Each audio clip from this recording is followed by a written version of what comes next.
मराठ्यांनी एकेकाळी असा धुमाकूळ घातलाय की अर्ध्या भारतावर मराठ्यांचं राज्य होतं। शिवरायांच्या निधनानंतर मराठे संपतील असं औरंगजेबाला वाटलं होतं। मात्र त्यांच्यानंतर छत्रपती संभाजी महाराज, छत्रपती राजाराम महाराज, छत्रपती ताराराणी आणि छत्रपती शाहू महाराज यांच्या नेतृत्वात मराठ्यांनी मुघलांच्या तोंडचं पाणी पळवलं आणि मराठ्यांच्या घोड्यांचा टापा दिल्लीकडे सरकला। मराठ्यांनी आपल्या कर्तृत्वानं बराच पराक्रम गाजवला, पण त्यांची अशीच एक गोष्ट घडली होती द ग्रेट मराठा महादजी शिंदे यांच्या नेतृत्वात।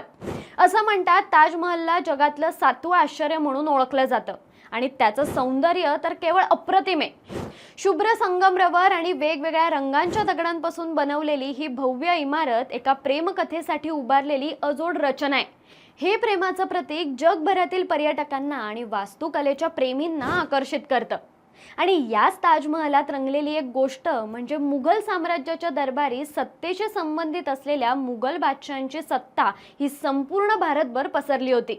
विशेषतः अकबरापासून ते अगदी औरंगजेबापर्यंत प्रत्येक मुघल सम्राट आग्र्यापासूनच आपल्या साम्राज्याचा कारभार करत होता।